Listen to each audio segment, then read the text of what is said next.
హల్లెలూయా.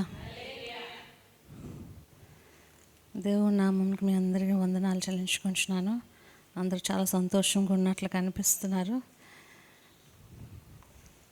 నన్ను చూడగానే నవ్వుతున్నారు. ఓకే, చాలా వెనక్కి కూర్చున్నారా ఆంటీ సిస్టర్? అవకాశం ఉంటే ముందుకు వచ్చేయండి, లేదు అంటే అప్పుడు వెనకనే కూర్చోండి. పాటల పుస్తకం నుంచి 361వ పాట పాడుకుందాం. Song number 361.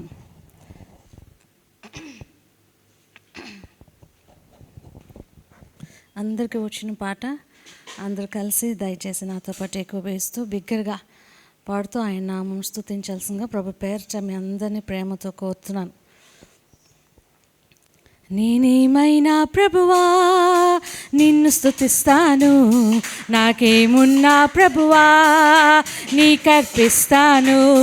నేనేమైనా ప్రభువా నిన్ను స్తుతిస్తాను, నాకేమున్నా ప్రభువా నీకర్పిస్తాను.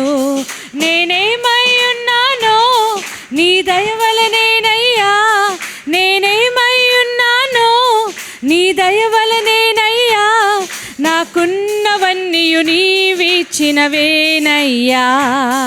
నాకున్నవన్నీయు నీవిచ్చినవేనయ్యా. నేనేమైనా ప్రభువా నిన్ను స్తుతిస్తాను, నాకేమున్నా ప్రభువా నీకర్పిస్తాను. నేనేమైనా ప్రభువా నిన్ను స్తుతిస్తాను, నాకేమున్నా ప్రభువా నీకర్పిస్తాను. లేక లేక వృద్ధాప్యమందు ఏకైక కుమారుని ఇచ్చింది నీవే. లేక లేక వృద్ధాప్యమందు ఏకైక కుమారుని ఇచ్చింది నీవే. ఇచ్చిన నీవే బలి కోరగా, ఇచ్చిన నీవే బలి కోరగా, తెచ్చి నీకు అర్పించిన అబ్రహాములా నేనేమైనా ప్రభువా నిన్ను స్తుతిస్తాను, నాకేమున్నా ప్రభువా నీకర్పిస్తాను. నేనేమైనా ప్రభువా నిన్ను స్తుతిస్తాను, నాకేమున్నా ప్రభువా నీకర్పిస్తాను. సర్వము పోయిన శరీరము కుల్లిన నాను వారే వెలివేసిన, సర్వము పోయిన శరీరము కుల్లిన నాను వారే వెలివేసిన, ఆప్తులంతా శత్రువులైనా, ఆప్తులంతా శత్రువులైనా, అంతము వరకు సహించిన ఆయోబులా నేనేమైనా ప్రభువా. బిగ్గరగా పాడదామా? నీకర్పిస్తాను. నేనేమైనా ప్రభువా నిన్ను స్తుతిస్తాను, నాకేమున్నా ప్రభువా నీకర్పిస్తాను. నా మట్టుకైతే బ్రతుకుట క్రీస్తే, చావైతే అది నాకెంతో మేలు. నా మట్టుకైతే బ్రతుకుట క్రీస్తే, చావైతే అది నాకెంతో మేలు. ఇదిగో నేను ఉన్నానయ్యా, ఇదిగో నేను ఉన్నానయ్యా, దయతో నన్ను కైకొనుమయ్యా నా యేసయ్యా.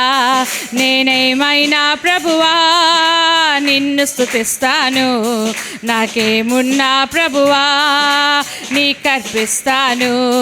నేనేమైనా ప్రభువా నిన్ను స్తుతిస్తాను, నాకేమున్నా ప్రభువా నీకర్పిస్తాను. నేనేమై ఉన్నానో నీ దయ వలనేనయ్యా, నేనేమై ఉన్నానో నీ దయ వలనేనయ్యా నాకున్నవన్నీయు నీవిచ్చినవేనయ్యా, నాకున్నవన్నీయు నీవిచ్చినవేనయ్యా. నేనేమైనా ప్రభువా నిన్ను స్తుతిస్తాను, నాకేమున్నా ప్రభువా నీకర్పిస్తాను, నాకేమున్నా ప్రభువా నిన్ను స్తుతిస్తాను, నాకేమున్నా ప్రభువా నీకర్పిస్తాను. హల్లెలూయా, హల్లెలూయా. నాకేమున్నా ప్రభువా నీకు అర్పిస్తాను, నేనేమైనా ప్రభువా నిన్ను స్తుతిస్తాను.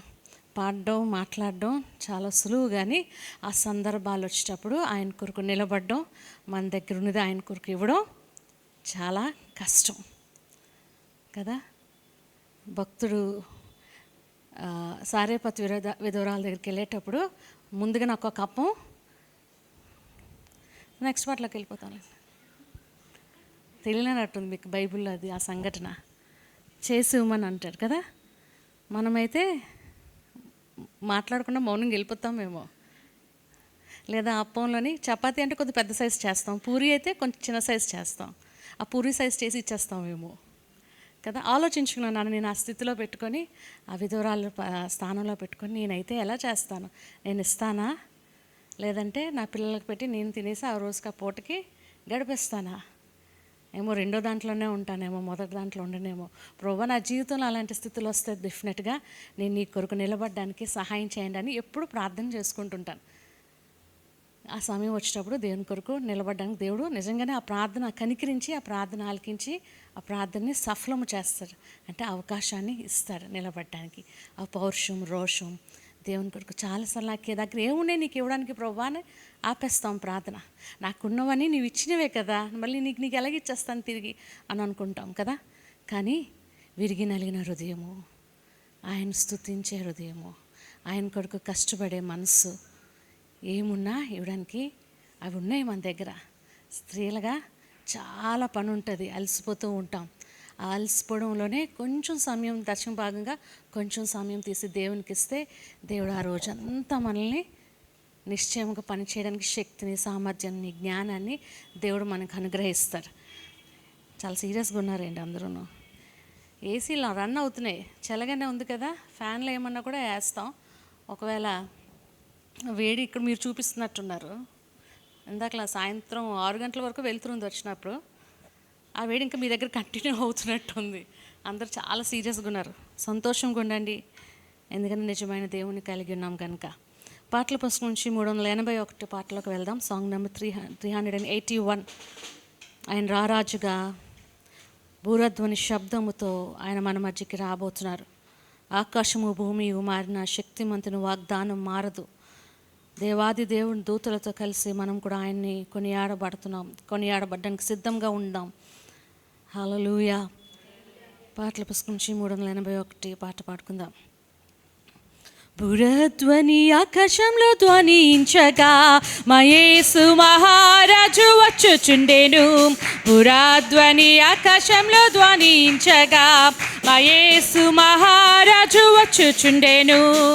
ఆ దినం మిక్కిలి సమీపం, శుద్ధులు అందరూ చేరెదరు. ఆ దినం మిక్కిలి సమీపం, శుద్ధులు అందరూ చేరెదరు. దేవుని బూరా ధ్వనించగా దేవాది దేవుని సంధించేదాము. దేవుని బూరా ధ్వనించగా దేవాది దేవుని సంధించేదాము. బురాధ్వని ఆకాశంలో ధ్వనించగా మా యేసు మహారాజు వచ్చుచుండెను.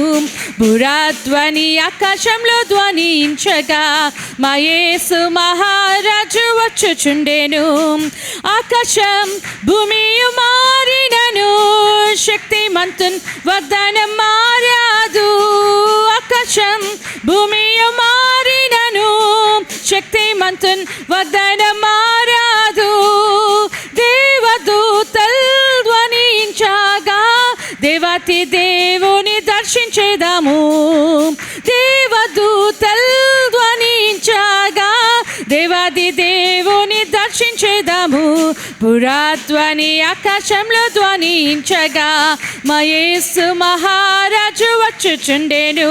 పురాధ్వని ఆకాశంలో ధ్వనించగా మా యేసు మహారాజు వచ్చుచుండెను. కనురెప్ప పట్టున మారేదాము, మోక్షంలో అందరం చేరేదాము. కనురెప్ప పట్టున మారేదాము, మోక్షంలో అందరం చేరేదాము. కన్నీరు దిగులు అచ్చట లేవు, దేవుడు తానే వెలుగయుండెను. కన్నీరు దిగులు అచ్చట లేవు, దేవుడు తానే వెలుగయుండెను. పురాధ్వని ఆకాశంలో ధ్వనించగా మా యేసు మహారాజు వచ్చుచుండెను. పురాధ్వని ఆకాశంలో ధ్వనించగా మా యేసు మహారాజు వచ్చుచుండెను. హల్లెలూయా. Praise the Lord. కీర్తనల గ్రంథము 15వ అధ్యాయము, సామ్ 15 1 నుంచి 5 వచనములు ఉన్నాయి, అవి చదువుకుందాము. కీర్తనల గ్రంథము 15వ అధ్యాయము, దావీదు కీర్తన.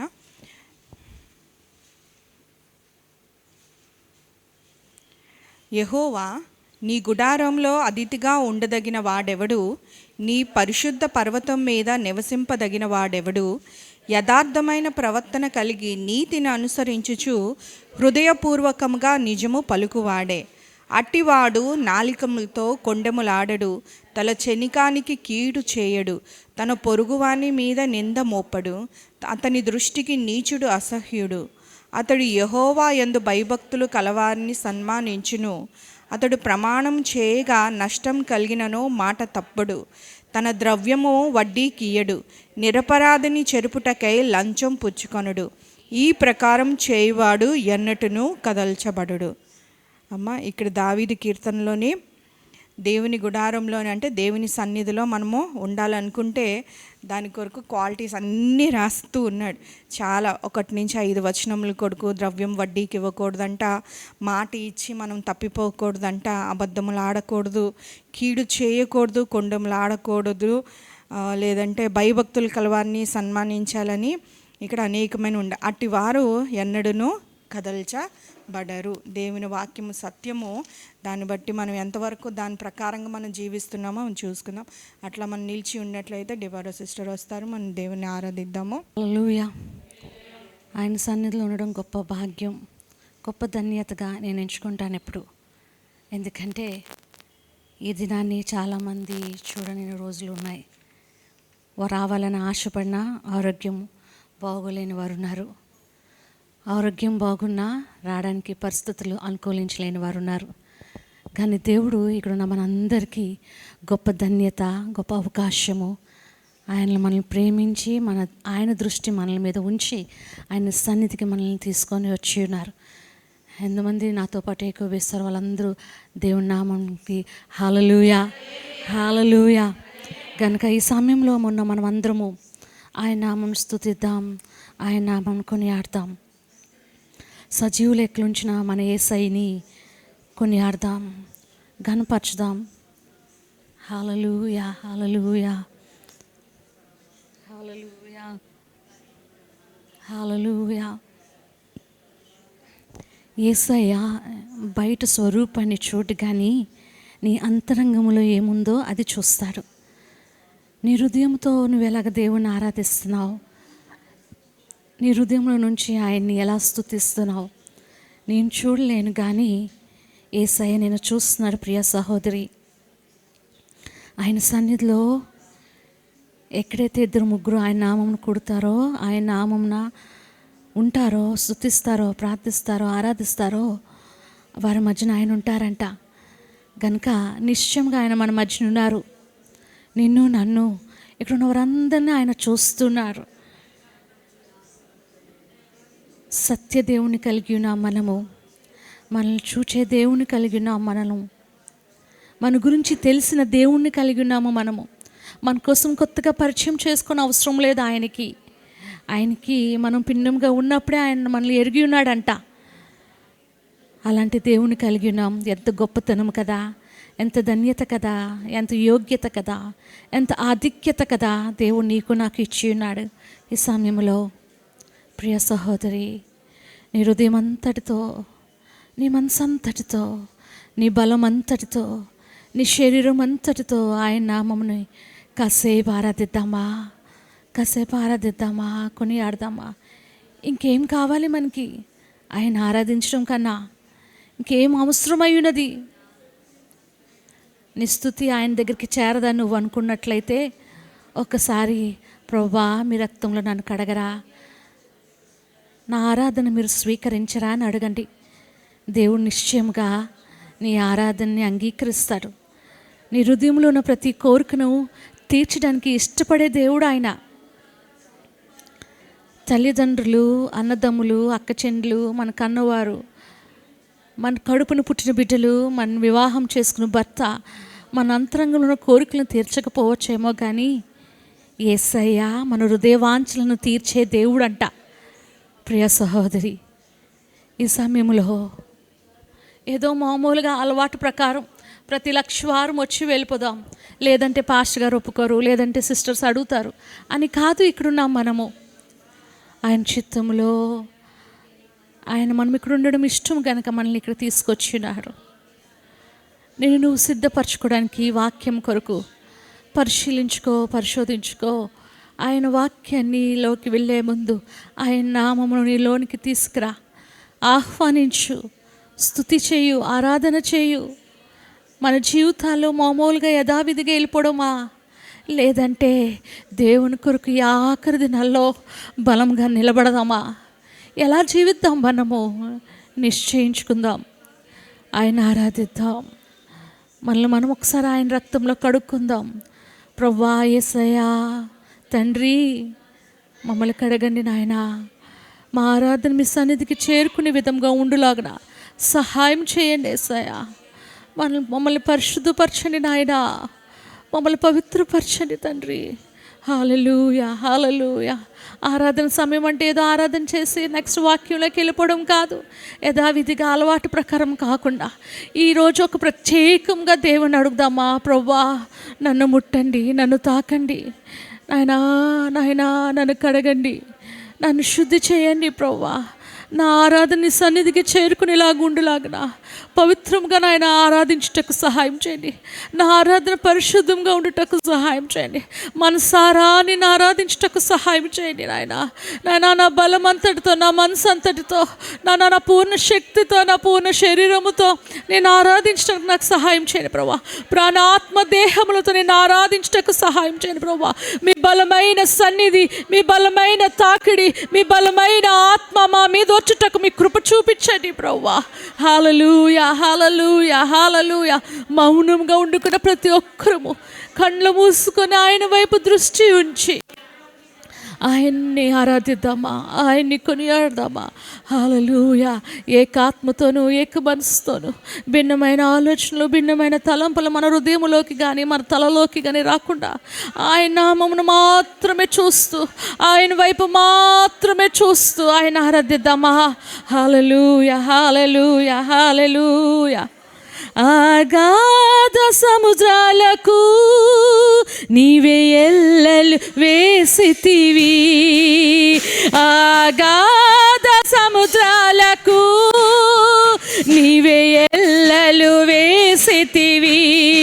జలములలో బడి నే వెళ్ళినా, జలములలో బడి నే వెళ్ళినా నన్నేమి చేయవు నా యేసయ్యా, నన్నేమి చేయవు నా యేసయ్యా.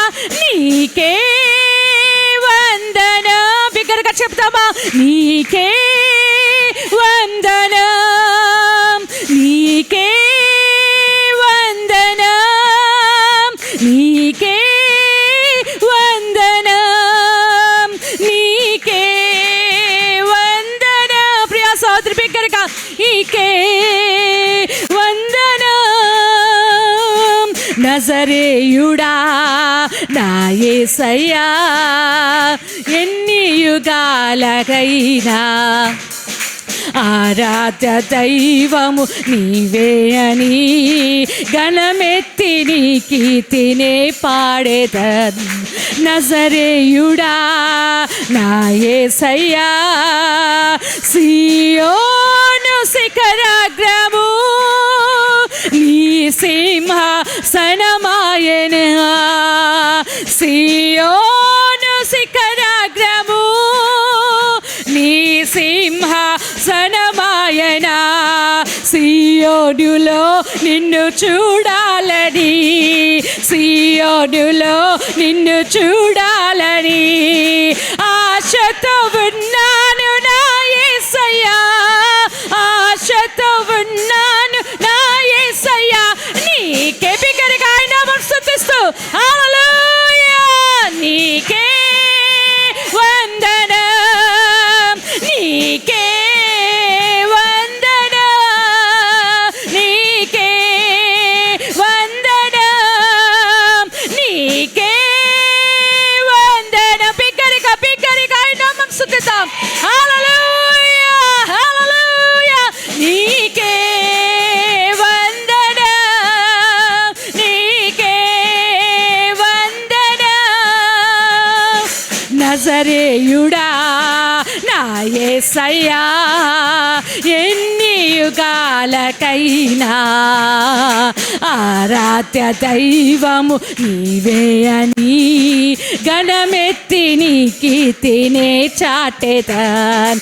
నజరేయుడా నా యేసయ్యా, ఆకాశ గగనాలను నీ జేనతో కొలిచితే అంత గొప్ప మాడు యేసయ్యా. ఆకాశ గగనాలను నీ జేనతో కొలిసితివి. శూన్యములో ఈ భూమిలో, శూన్యములో ఈ భూమిని వేలాడదీసిన నా యేసయ్యా, వేలాడ నీకే హల్లెలూయా ఆమేన్. నీకే వందనం, నీకే వందనం, నీకే వందనం, నీకే వందనం,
ప్రియా సహోదరి, శూన్యములో భూమిని వ్రేలాడదీసిన గొప్ప దేవుని కలిగి ఉన్నాం. సృష్టిని సృష్టించిన యేసయ్యని కలిగి ఉన్నాం. దేవుణ్ణి, అలాంటి దేవుని కలిగి ఉన్నాం. ఓ హల్లెలూయా, హల్లెలూయా. అనాది కాలంలోనే నీ కొరకు, నా కొరకు ఆయన్ని స్తుతించడానికి, ఆయన ఆరాధించడానికి, ఆయన కుమార్తెగా ఉండడానికి అనాది కాలంలోనే నిన్ను నన్ను ఏర్పరచుకునే యేసయ్యని కలిగి ఉన్నాం. హల్లెలూయా, హల్లెలూయా, హల్లెలూయా, హల్లెలూయా, హల్లెలూయా. ఆకాశములు ఆయన మహిమను వివరిస్తున్నాయంట. అంతరిక్షములు ఆయన చేతి పనిని వర్ణిస్తున్నాయంట. ఓహో, చెరువులు కెరూబులు నిత్యము ఆయన స్తుతించుచున్నవి అంట. మహాదూతలు, ప్రధాన దూతలు ఆయన నామమును కీర్తించుచున్నవి అంట. హల్లెలూయా. ఆయన చేతి పని అయిన మనము కూడా ఆయన నామమును స్తుతించవలసినది. ఆయన నామమును స్తుతించి, కొనియాడించి, పూజించి, సేవించవలసి ఉన్నాము మనము. హల్లెలూయా. అందు నిమిత్తమై మనం సృష్టింపబడి ఉన్నాము ప్రియ సహోదరి. హల్లెలూయా, హల్లెలూయా, హల్లెలూయా, హల్లెలూయా. ఆకాశములు నీ మహిమను వివరించుచున్నవి, అంతరిక్షము నీ చేతి పనిని వర్ణించుచున్నవి. ఆకాశములు నీ మహిమను వివరించుచున్నవి, అంతరిక్షము నీ చేతి పనిని వర్ణించుచున్నవి. దేవా నా ప్రాణము నీ కొరకై తపించుచున్నది. దేవా నా ప్రాణము నీ కొరకై తపించుచున్నది. ఆరాధింతును, ఆరాధింతును, ఆరాధింతును, ఆరాధింతును. రారాజువు నీవే, నా తండ్రివి నీవే. రారాజువు నీవే, నా తండ్రివి నీవే. నిన్ను విడువను ఎడబాయను, నిన్ను విడువను ఎడబాయను. కలములతో రాయగలమా, కవితలతో వర్ణించగలమా, కలలతో వివరించగలమా నీ మహోన్నతమైన ప్రేమ. ఆరాధింతును, ఆరాధింతును. అందరం కలిసి చెప్తామా? ఆరాధింతును, ఆరాధింతును. రారాజువు నీవే, నా తండ్రివి నీవే. రారాజువు నీవే, నా తండ్రివి నీవే. నిన్ను విడువను ఎడబాయను. కలములతో రాయగలమా, కవితలతో వర్ణించగలమా, కలలతో వివరించగలమా నీ మహోన్నతమైన ప్రేమ. యేసయ్యా మీకు వందనాలు. సర్వశక్తిమంతుడా మీకు వందనాలు. చెరువులు కెరూబులు నిత్యము నిన్ను స్తుతిస్తున్నాయి ప్రభువా. మహాదూతలు నిన్ను కొనియాడుతున్నాయి ప్రభువా. ప్రభువా, ఒకరోజు నాయన నువ్వు వస్తున్నప్పుడు ప్రభువా, నీతో పాటు మేము మమ్మల్ని తీసుకెళ్ళి వెళ్ళినప్పుడు ప్రభువా, నీ రాజ్యములో నాయన నిత్య నిత్యము నిన్ను స్తుతించి కొనియాడి ఆరాధించుటకు గొప్ప భాగ్యాన్ని మాకు అనుగ్రహింపబోతున్నది నీ కొందనాలు నాయనా. జయసం స్త్రీలుగా కొద్ది మందిగా కూడిన మమ్ములను ప్రవ్వా మీరు దృష్టి ఉంచి ప్రవ్వా నాయనా మీ ప్రణాళికలు మీ చిత్తు మాయలను నెరవేర్చమని వేడుకొచ్చిన ఈ ఆఖరి దినాల్లో ప్రవ్వా, ఈ భయంకరమైన దినాల్లో ప్రవ్వా, మరి ముఖ్యంగా క్రైస్తవులు అయినా మా మీదకి నాయన ఇబ్బందులు కలిగే దినాల్లో మేము ఉంటుండగా ప్రవ్వా, భయంకరమైన నాయన గడియలు ఎదుర్కొన్న సమయంలో మేము ఉంటుండగా ప్రవ్వా, మేము మౌనముగా ఉండుకున్నా ప్రవ్వా నాయన నీ సన్నిధిలో మూలుగుటకు, నీ సన్నిధిలో కన్నీరు కాచుటకు, నీ సన్నిధిలో బలము పొందుకుంటకు నాయన మా నడుములను బిగించి నీ కొరకు ముందుకు సాగిపోవటకు ప్రవ్వా నాయన నీ కొరకు నాయన ఈ ప్రపంచాన్ని లేదా ఈ భూమిని తలక్రిందులు చేసే వారంగా మేము ఉండుటకు మీ బలమైన జ్ఞానముతో మీ బలమైన ఆత్మతో మమ్మల్ని నింపి ప్రవ్వా మీరే కనిక్రము నాయన కృపను చూపించి ప్రవ్వా నాయన నీ సేవకు నాయన మిస్సెస్ కొరకు ప్రార్థన చేస్తూ ఓదార్పు, నెమ్మది, ధైర్యము, నిబ్బరమైన మనసు ఆ సహోదరికి దయచేసి మీరే మహిమ గంత ప్రభావాలు పొందమని నజరేయుడగు యేసుక్రీస్తు నామములో అడిగి వేడుకొంచున్నాను తండ్రి. ఆమేన్ ఆమేన్. దయచేసి కూర్చుందాం. పరిశుద్ధుడ, ప్రేమగల తండ్రి, కృపగల దేవా నాయన, ఘనమైన నామానికి స్తుతులు స్తోత్రములు చెల్లిస్తున్నాం ప్రభా. నాయన శ్రేష్టమైన సమయంకి మేము వచ్చి ఉండగా ప్రభా వెనగలే చెవులు నాయన మాకు దయచేయమని వేడుకొంచున్నాం ప్రభా. మీరు మాట్లాడి మమ్మల్ని బ్రతికించమని వేడుకొంచున్నాం. వాక్యమై ఉన్న దేవా ప్రభా నాయన నన్ను మరుగుపరచి ప్రభా, నేను కాదు ప్రభా, మీరు నాయన మాకేది అవసరమై ఉన్నదో ప్రభా నాయన దాన్ని మాత్రమే మీరు మాట్లాడి మీరు మాత్రమే మహిమ గంత ప్రభావం నాయన చెల్లించుకోమని యేసు పరిశుద్ధ నామంలో అడిగి వేడుకొంచున్నాం తండ్రి. ఆమేన్. కీర్తనల గ్రంథము 34వ అధ్యాయము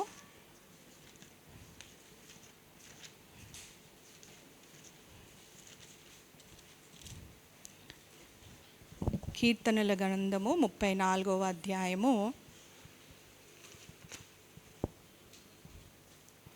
11 నుంచి చదువుతున్నాను. పిల్లలారా మీరు వచ్చి నా మాట వినుడి. అమ్మ, కీర్తనల గ్రంథము 34వ అధ్యాయము 11వ వచనం నుంచి చదువుతున్నాను. పిల్లలారా మీరు వచ్చి నా మాట వినుడి, యెహోవా యందలి భయభక్తులు మీకు నేర్పెదను. బ్రతకగోరువాడెవడైనా ఉన్నాడా? మేలు నొందుచు అనేక దినములు బ్రతకగోరువాడెవడైనా ఉన్నాడా? చెడ్డ మాటలు పలకకుండా నీ నాలుకను, కపటమైన మాటలు పలకకుండా నీ పెదవులను కాచుకొనుము. ఇక్కడ ఇది దావీదు కీర్తన. మనకి అక్కడ హెడ్డింగ్లో తెలుస్తూనే ఉంటుంది ఇది దావీదు రాసిన కీర్తన అని చెప్పి. ఇక్కడ మీకు ఏం మాట్లాడుతున్నాడంట, మీకు భయభక్తులు నేను నేర్పిస్తాను కదా, మీకు భయభక్తులు నేను నేర్పిస్తానని 2 క్వశ్చన్ మార్క్స్ ఉన్నాయి. ఎవరికన్నా బ్రతకాలని ఉన్నదా? రెండోది ఏంటంటే మేలు పొందుచు ఎన్నమ్మా ఎన్ని దినాలు ఎట్లా బ్రతకాలంట? మేలు పొందుకుంటూ అనేక దినములు నువ్వు బ్రతకాలని ఆశించ. ఇప్పుడు ఇది క్వశ్చన్ వేస్తే మన చేతులు అందరివి లెగిస్తాయా లేదమ్మా? ఎవరికైనా బ్రతకాలని ఉందా లేదా అమ్మా? బ్రతకాలని ఉండదు. అనేక దినములు ఏం కావాలంట మనకు? బ్రతకగోర్చు సినిమా. ఎట్లాగా అంట? మేలు పొందుచు మనం బ్రతకాలంటే దేవుని వాక్యం ఏం చెప్తుందంట? చెడ్డ మాటలు పలకకుండా నీ నాలుకను, కపట మాటలు పలకకుండా నీ పెదవులను కాచుకొను. ఆ కింద ఇంకో కొన్ని ఉన్నాయి. అట్లాగే చూడండి, పేతురు రాసిన పత్రిక 2వ అధ్యాయం ఒక్కసారి 1 పేతురు 3వ అధ్యాయము 10వ వచనం నుంచి నేను చదువుతాను. జీవమును ప్రేమించి మంచి దినములు చూడగోరువాడు చెడ్డదాన్ని పలకకుండా తన నాలుకను, కపటపు మాటలు చెప్పకుండా తన పెదవులను కాచుకొనవలను. ఇక్కడ పేతురు భక్తుడు కూడా ఏం చెప్తున్నాడంటే, దావీదు భక్తుడిలాగా మీరు జాగ్రత్తగా అనేక దినములు సుఖంగా సౌఖ్యంగా కదా ఆయుష్తోని కుటుంబాలతోని మనం జీవించాలంటే ఇద్దరు ఒకటే చెప్తున్నారు. జీవమును ప్రేమించి అంటే మనము అనేక దినములు దీర్ఘాయుషుతో మనం జీవించాలని ప్రతి ఒక్కరికి అది మానవ నైజం కదా. మనం జీవించాలని, మంచి దినములు మనం చూడాలని కదా, దుఃఖ దినములు కాదు మంచి దినములు మనం చూడగాలని. అంటే అవి 2 చేయాలంట దేవుని వాక్యం ఏమి హెచ్చరిస్తుందంట? చెడ్డదాన్ని పలుకకూడదు. అందరూ ఇక్కడ ఇద్దరు భక్తులు తీసుకొచ్చి ఆశీర్వాదానికి మూలాన్ని సూత్రాన్ని ఎక్కడ పెట్టారమ్మా? నాలుక దగ్గరికి తీసుకొచ్చి పెట్టి ఏంటంట, దైవభక్తి అని మనం చెప్పుకుంటూ యాకోబు ఒక మాట చెప్తూ ఉంటాడు చూడండి. మీరు భక్తి అని అనుకుంటున్నారు కానీ 1వ అధ్యాయము 26 యాకోబు పత్రికలోని చూడండి. ఎవడైనను నోటికి కళ్ళెం పెట్టుకొనక తన హృదయమును మోసపరుచుకొనుచు భక్తి గలవాడని అనుకుని ఎడల వాని భక్తి వ్యర్థమే. ఈ దినాన మనము భక్తి చేస్తున్నాము, సంఘానికి వెళ్తున్నాము, మంచిగా పాటలు పాడుతున్నాము, అన్ని విషయాల్లో మనం నమ్మకంగా ఉన్నామని భక్తి చేస్తున్నామని అనుకోవచ్చు. కానీ అటువంటి భక్తి కదా, మనం అనుకున్నదల్లా భక్తి కాదు కదా. మనం అనుకుంటే అది భక్తి అవ్వదు. కానీ ఏంటంటే ఇక్కడ దేవుని వాక్యం సెలవిస్తుంది ఏంటంటే, ఎవడైనాను నోటికి కళ్ళెం పెట్టుకొనక తన హృదయమును మోసపుచ్చుకుంటూ, మనల్ని అపవాది ఏం చేస్తుంటుంది, బాగానే ఉన్నావు, నువ్వు అంతా పర్ఫెక్ట్గా ఉన్నావు, చక్కగా అన్నిటికీ వెళ్తున్నావు, వస్తున్నావు, అన్నీ క్రమంగా నువ్వు చేస్తున్నావు అని చెప్తూ మనల్ని భ్రమపరుస్తుంటుంది. మనము మోసపరుచుకునేటట్టు అపవాది భ్రమపరుస్తూ ఏంటంటే, అటువంటి భక్తి దేవుడు అంగీకరించేది కాదంట. అటువంటి భక్తి అది వ్యర్థం కాదంట. ఏంటంటే, ఎవడైతే తన నోటిని కళ్ళెం వేసుకుంటాడంట, దావీదు అంటూ ఉంటాడు కదా, భక్తిహీనుల ముందు నా నోటికి చిక్కం వేసుకోవాలంట కదా. ఈ దినాల్లోని చాలాసార్లు నాలుకను చాలా చక్కగా వాడుతూ ఉంటాం, అబద్ధాలు ఆడడానికి వాడుతుంటాం. జీవ మరణములు ఎక్కడున్నాయమ్మా? యెహోవా నాలుక వశంలో ఉన్న. జీవం పలకాలన్నా లేదంటే మరణం రావాలంట, దానికి అంత శక్తి ఇచ్చాడనమాట. ఈ లోకంలో విశ్వం అంతట్లోని దేవుడు ఏ జీవికి కదా, జంతువులకు కానీ మరి ఏ ప్రాణికి, జీవం ఉన్న ప్రాణికి కానీ దేవుడు వాక్శక్తిని ఇవ్వలేదు, మాట్లాడేదానికి దాన్ని ఇవ్వలేదు. ఏది జంతువులు ఏమైనా మాట్లాడగలవమ్మా? మాట్లాడలేదు. కానీ మనము ఒకరితో సంపాదించడానికి, దేవుడితో మాట్లాడటానికి, ఇతరులతో మనకి సంబంధాలు కలిగి ఉండటానికి మనకేంటంటే కమ్యూనికేషన్ అనేది దేవుడు ఉంచాడు. సంభాషణ అనేది దేవుడు దాన్ని మనుషులకు మాత్రమే ఇచ్చిన వరం. ఏంటంటే అది వాక్శక్తి. కానీ ఈ దినాల్లో దాన్ని ఏంటంట అనేక రకంగా వాడి కదా, అబద్ధాలు ఆడటం, లేదంటే కొండెములు చెప్పడం కానీ, లేదంటే అనేకమైన నోటితో చేసే తప్పులన్నీ, దోషములన్నీ కూడా క్రైస్తవ లోకంలోని అది బయట ప్రపంచం చాలా పరిపాటి, చాలా తేలిక, చాలా సునాయాసం కదా. మనకి ఏంటంటే ఒక అబద్ధం చెప్పడానికి అదేదో పెద్ద పాపంలో ఉంది. మనం వ్యభిచారం చేయం, హత్యలు చేయడం ఏమీ చేయం. కానీ అంటే సగటు ఒక మనిషి రోజుకి ఒక 25 అబద్ధాలు ఆడుతూ ఉంటాడంట, చెడ్డ మాటలు పలకడానికి. కానీ అంటే అదొక పెద్ద తప్పని, కానీ అది తప్పు కాదు, అది పాపమని దేవుని వాక్యము సెలవిస్తుంది. మా స్త్రీలంట మాటలు ఎక్కువ కాబట్టి సర్వేలో ఏంటంటూ ఉంటారంట బైబిల్ పండితులంట, స్త్రీలకు మాటలు ఎక్కువ కాబట్టి మనము పురుషుల కంట ఎక్కువ మాట్లాడతాము. ఎక్కువ మాట్లాడితే విస్తారమైన మాటలే ఉంటాయంట, దోషం ఉండక తప్పదు, తప్పిదములు ఉంటాయి. కాబట్టి ఎక్కువ అబద్ధాలు ఆడేది స్త్రీలే. ఎందుకంటే స్త్రీలకి ఎక్కువ మాటలు, మన పనులు కూడా ఎక్కువ కాబట్టి ఎక్కువ మందితో కలవాలి, ఎక్కువ మందితో చెప్పి మనం పురమాయించుకొని పనులు చేయించుకోవాలి. అన్నీ మనం దేవుడిచ్చిన బాధ్యతను బట్టి అట్లాగని దాన్ని మనము లేదంటే ఎక్స్క్యూజ్గా తీసుకొని అట్లాగా మనం చేయకూడదంట.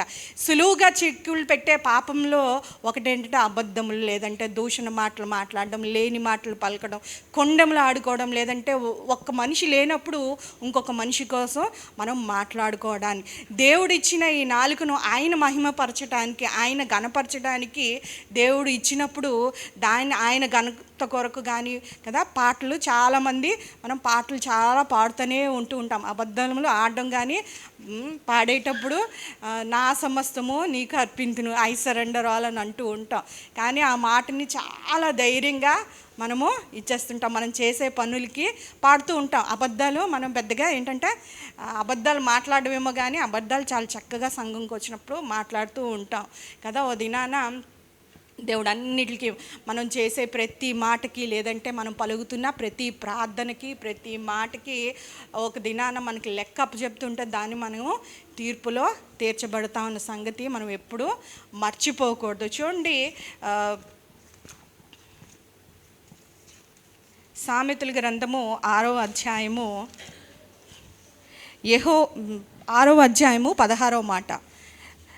యెహోవాకు అసహ్యములైనవి 6 కలవు, 7 ఆయనకు హేయములు. అవేవంగా 7 ఉన్నాయంట దేవునికి. ఏంటంటే ఆయనకి అసహ్యమైనవి అంట. అవేవనగా అంటే అహంకార దృష్టియు, కళ్ళలాడు నాలుక. కళ్ళలాడు నాలుక అంటే అబద్ధాలు చెప్పే నాలుక, నిరపరాధులు చంపు చేతులను, దుర్యోచనలు యోచించు హృదయము, చెడ్డవాటిని ఆలోచించే హృదయమని, కీడు చేయుటకు త్వరపడి పరుగులెత్తు పాదములని, లేని వాటి పలుకు అబద్ధ సాక్షి అని, అన్నదమ్ములలో జగడములు పుట్టించువాడని. ఏంటునేమో నాలుగుతో కళ్ళలాడు నాలుక. 7 విషయాల్లోని 2 ఏంటంట అబద్ధముల కొరకు, ఆ తర్వాత ఇంకొకటి లేని వార్త పుట్టించడం అంటే అబద్ధం సాక్షి కదా.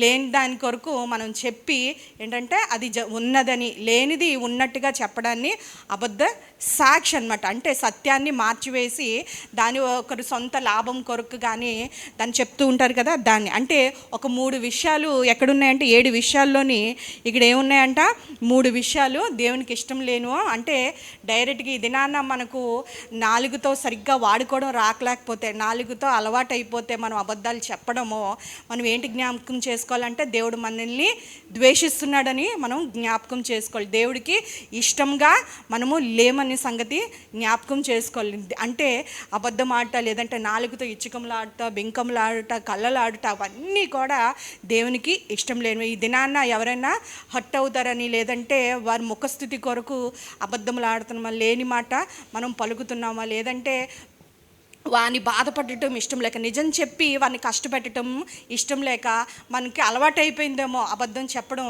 మనం జ్ఞాపకం చేసుకోవాలి ఏంటంటే మనము దేవునికి ఇష్టలుగా ఉండట్లేదు, కానీ ఏంటంటే మన దేవుడు అయిష్టంగా ఉన్నాం. దేవునికి ఇష్టం లేని కార్యములు మన జీవితంలో జరుగుతున్నాయని, ఇష్టం లేని కార్యములే కాకుండా ఆయనకి ఏంటంటే అటు వారిని దేవుడు ద్వేషిస్తున్నాడు. ఈ లోకంలో మనము యేసు రక్తంతో విమోచించబడి ఆయన ఆజ్ఞల్లోని గైకుంటూ వెళ్తున్న సత్యము నేర్చుకుంటూ మనం వెళ్తున్నాం. కానీ ఏంటంటే మన జీవితంలో ఇంకా అబద్ధములు కానీ, దేవుడు ఇక్కడ చెప్పిన ఈ పాపాలన్నిటికీ మన జీవితంలో కానీ మనం అపవాదికి చోటిస్తే ఏంటంట అది మనము ఈ శరీర సంబంధమే, మనము అపవాది సంబంధంలే. ఎందుకంటే చూడండి యోహాను సువార్త 8వ అధ్యాయము 44వ మాటలో చూద్దాము. 8:44లోని, మీరు మీ తండ్రియగు ఏంటమ్మా అపవాది సంబంధులు. ఎవరైనా తీసారమ్మా?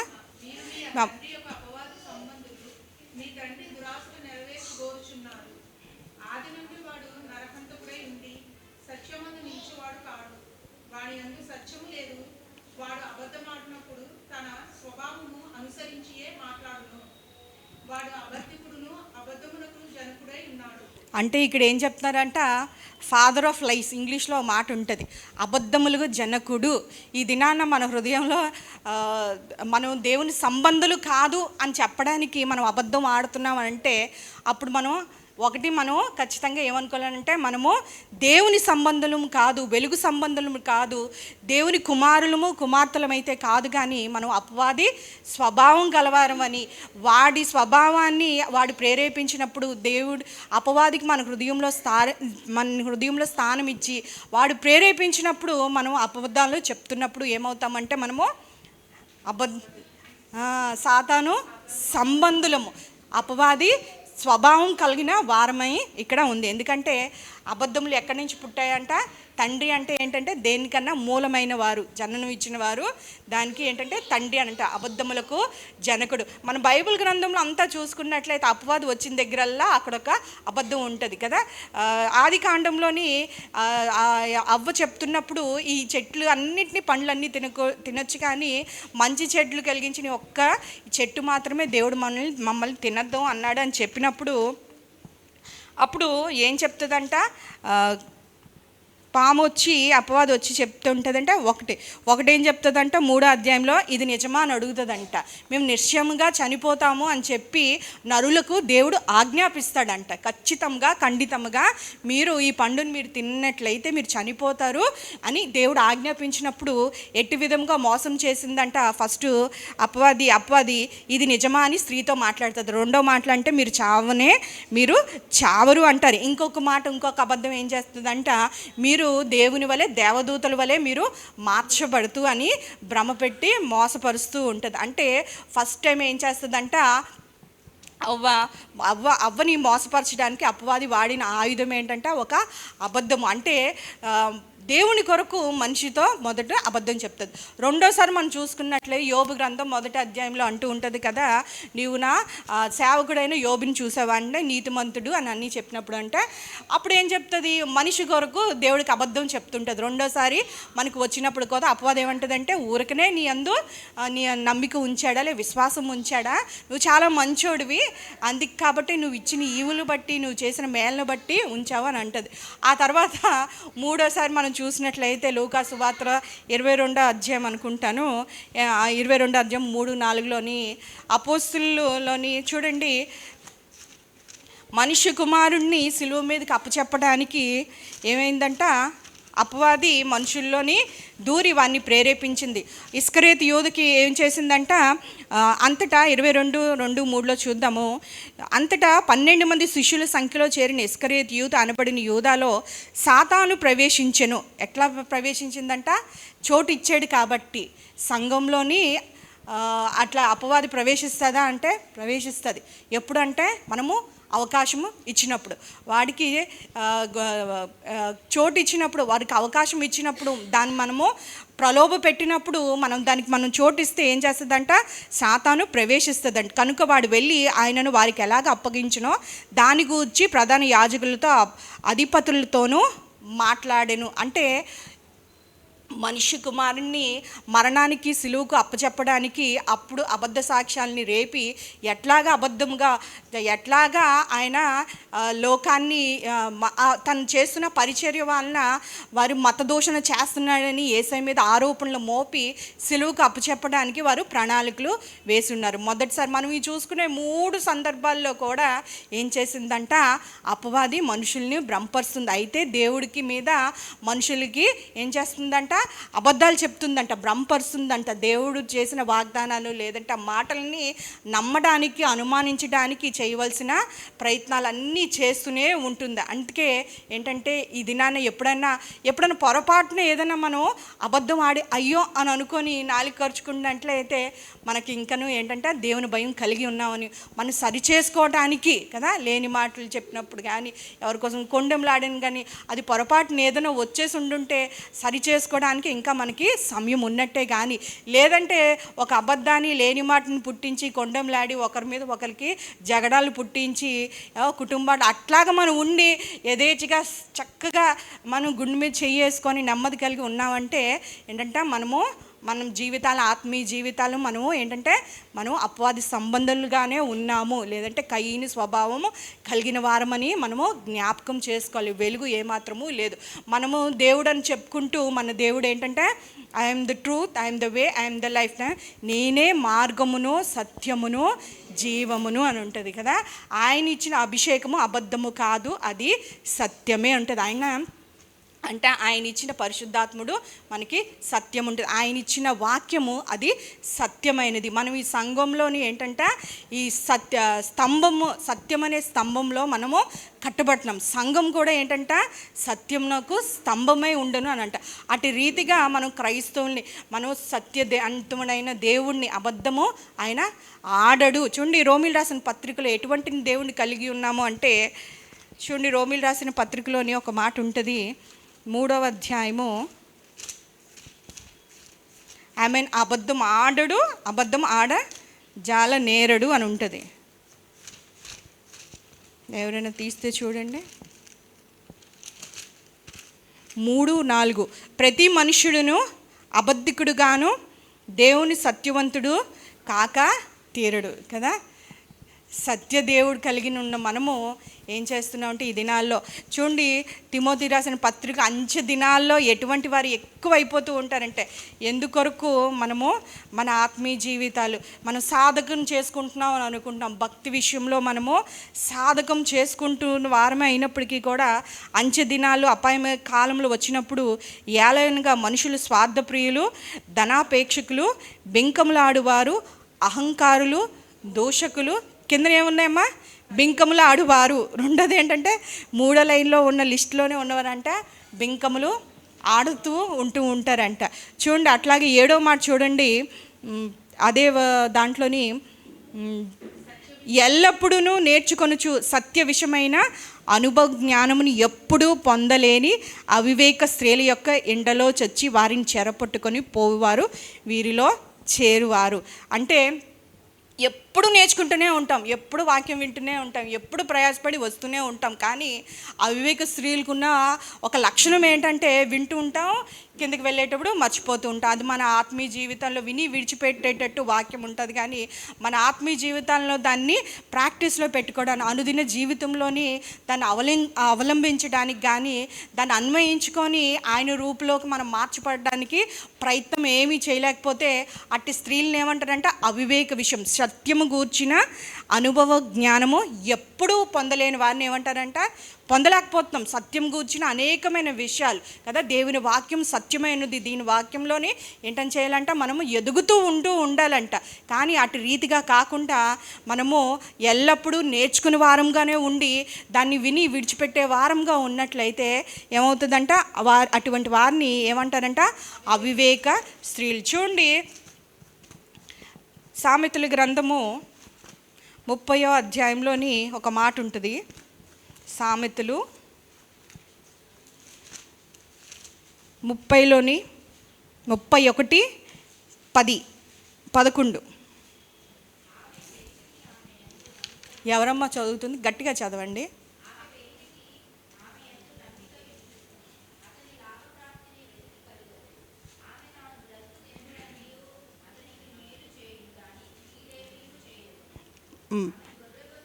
చాలు ఏంటంటే ఇక్కడ 11వ వచనంలో ఆమె పెనిమిటి ఆమె యందు నమ్మిక ఉంచును కదా, అతని లాభప్రాప్తికి వెలితి కలగదు, ఆమె తను బ్రతుకు దినములన్నీ అతనికి కీడేమీ చేయదు అంట కదా. ఇక్కడ దేవుని భయభక్తులు గల స్త్రీ కొరకు రాస్తూ, గుణవతి అనే భార్య కొరకు రాస్తూ కొన్ని లక్షణాలు ఏం చెప్తారంట, ఆమె పెనిమిటి ఆమె యందు నమ్మకము ఎప్పుడు ఇస్తాడమ్మా కదా. ఒక స్త్రీ ఎప్పుడు భర్తకి నమ్మకస్తురాలు అవుతుందంటే ఆమె గుణంలోని, లేదంటే ధనంలో కానీ విధేయత చూపించటంలో కానీ ఆమె యథార్థపరురాలైతే అప్పుడు ఏం చేస్తాడంటే ఆ భర్త ఆమెను నమ్మకస్తురాలుగా, అంటే ఈ దినాల్లోని గుణం విషయాల్లోని నమ్మకంగా ఉండే స్త్రీలు చాలా తక్కువ మంది. బహుశా మనకు తారసపడే అటువంటి స్త్రీలు అటువంటి సమాజంలో అటువంటి గుంపుల్లో మనం మెలగట్లేదు కాబట్టి తెలియదు, కానీ అనేక మంది స్త్రీలు వారు వేరొక ఏంటంటే లేదంటే ఇతరు వివాహేతరమైన సంబంధాలు పెట్టుకుంటూ వారి భర్తకు మోసం చేస్తూనే ఉన్నారు. ఈ మధ్యకాలంలోని ఒక వార్త మనం విని ఉన్నాం కదా, భర్త అంట మర్చెంట్ నేవీ అంట, ఆయన దూరదేశంలో ఉంటాడు, అది రిజైన్ చేసి వచ్చేసిన తర్వాత ఆ భార్య ఏంటంట అనేకమైన లోకాశలకి, డబ్బుకి, ఇటువన్నిటికీ అలవాటు పడిపోయిన తర్వాత ఆమెకు ఏంటంటే ఇంకొక మనిషితోని ఏంటంటే తనకి సంబంధం ఉండిన తర్వాత ఆ భర్తకి అది తెలిసిపోయినప్పుడు ఏం చేశారంట, ఆ భర్తను చంపేసి ముక్కలుగా కోసేసి ఒక సిమెంట్ టబ్లోనే ఏదో ప్లాస్టిక్ టబ్లో చేశారండి. చూసారా స్త్రీలు ఎంత కఠినంగా ఉన్నారంటే, ఎంత భయంకరంగా ఉన్నారో. అంచె దినాల్లో ఉన్నాం, అపాయకర దినాల్లో ఉన్నామంట కదా. భర్త కొరకు భర్త డబ్బుని కష్టాన్ని అనుభవించింది, లేదంటే ఇక్కడికి వచ్చిన తర్వాత భర్త తెలియగానే ఏం చేశారంట ఆమె ప్రియుడితో కలిసి భర్తను చంపేసింది. అది ఎంత కిరాతకంగా చంపేశారు కదా. ఎట్లా అంట గుణం విషయంలో భార్యలు ఏం చేయాలంట, అది లోకానికి పరిపాటి కానీ క్రైస్తవ స్త్రీలకి అటు విధంగా ఉన్నారు కదా.